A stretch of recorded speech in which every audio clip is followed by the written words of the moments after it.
Ethan Miller had tried everything he could think of to keep his family farm alive. For generations, the land had provided a good living, but lately nothing seemed to wake. Rising costs, unpredictable weather, and low crop prices had pushed him closer and closer to the edge. He spent long days researching new farming techniques and meeting with advisors, yet it was never enough. One evening, as Ethan walked back toward the house after another exhausting day, he saw his wife Sarah standing on the porch. The setting sun cast a warm glow around her, but her expression was filled with worry. "Ethan," she said softly, "another notice came in the mail today." He felt his stomach tighten, taking the envelope from her. His hands trembled because he already feared what was inside. When he ripped it open, his worst nightmare stared back at him. Final notice, foreclosure in 30 days. His heart pounded as he looked from Sarah to their 10-year-old son Ben, who was playing in the yard with Rusty, their old farm dog. The thought of losing the home his ancestors had built was almost too painful to bear. "We'll figure something out," Ethan said, forcing confidence into his voice. Sarah nodded, but they both understood how few options remained. Selling the land felt like betraying his family's history, yet what else could he do? The next morning a stranger arrived at the farm.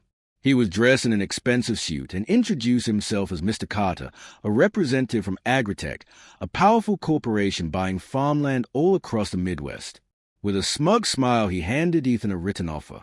Ethan scanned the paper and felt his stomach drop again. The amount was barely half of what the property was worth. "I'm not selling," Ethan said firmly. Mr. Carter chuckled.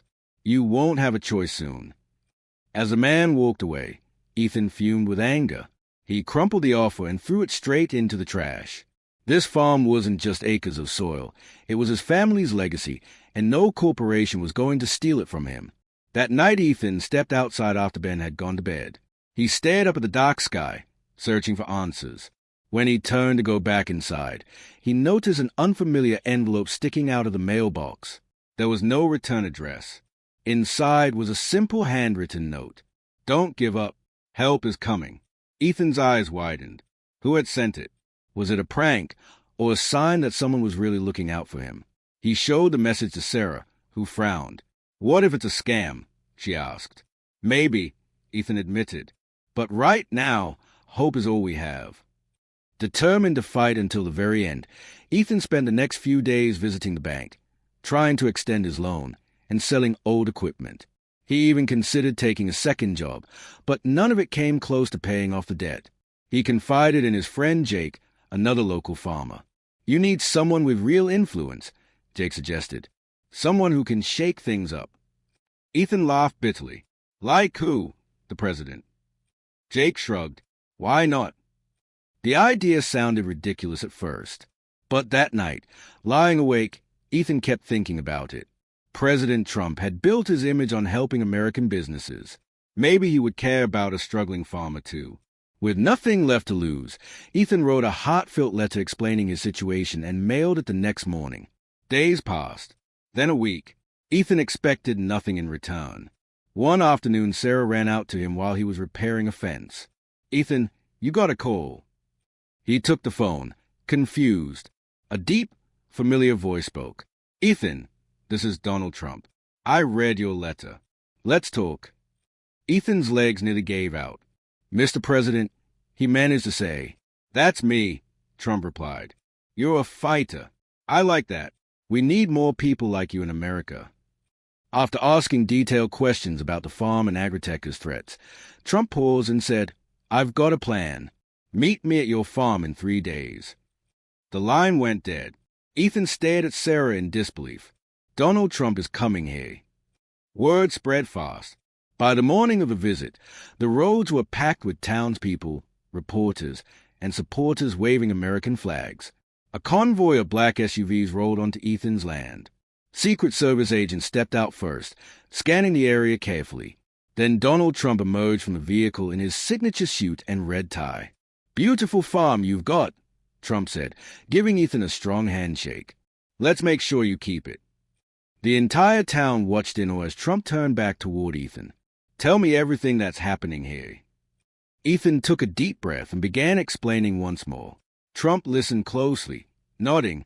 Finally he smiled. "All right, he said. "I have an idea, and trust me, it's going to be huge." Trump pulled out his phone and, standing in the middle of Ethan's field, began making calls. Ethan couldn't hear the full conversations, but he caught phrases like agriculture initiative and federal supply contracts. The sight was almost unreal. The president pacing between rows of corn, speaking with the confidence of a man closing a major deal. After a few minutes, Trump ended the last call and turned to Ethan with a determined smile. "You're not just a farmer, Ethan," he said. "You're an American business owner, and this country needs business owners like you." He explained his plan, a new initiative that would allow struggling family farms to supply food for government programs, military bases, and public school lunch systems. If Ethan's farm qualified, the contracts would generate enough steady income to wipe out his debt and secure the future. "You won't just survive," Trump told him. "You'll thrive." Hope finally began to return to the Miller family, but Agritech wasn't ready to give up so easily. Just as Ethan started imagining better days ahead, a group of executives arrived in sleek black cars. Mr. Carter, the same representative who had threatened him before, stepped forward. "Mr. President," Carter said smugly, "we have legally acquired land throughout this region. This farm is going under, and there's nothing anyone can do to stop it." Trump only smirked. "Actually, there is." He handed Carter a formal government document. "Your expansion violates federal land use policies. Until those are corrected, your contract in this area are invalid." The Agritech lawyer scanned the paper, his face slowly turning pale. This can't be right," he muttered. "It is," Trump replied coldly. "And if you push this any further, I'll make sure you never do business in this country again." The executives left without another word. Ethan had never seen the town so united. Inspired by Trump's intervention, local farmers, neighbors, and business owners joined forces to help him. Some donated money to cover his remaining debt. Others volunteered their time repairing barns, clearing fields, and helping expand operations. Even the town's grocery stores pledged to buy his produce. One evening, Ethan stood with Sarah and Ben watching the community work together. "Maybe this farm really can survive," Sarah whispered. Ethan nodded, emotion filling his voice. "It's more than just a farm now. It's a fight for all of us." Days later, the federal contracts were confirmed. The bank that once refused to help suddenly called, offering refinancing options. Ethan didn't need them anymore, but hearing the respectful tone on the line felt like victory all by itself. Agritech made one final attempt, sending an enormous offer, triple their original bid. It was more money than Ethan had ever dreamed of. He walked outside and looked over the land where his grandfather had taught him to farm, where his father had grown old, and where his son played every evening. Then, without hesitation, Ethan ripped the offer in half. "This farm isn't for sale," he said when the lawyer called. "Not now. Not ever."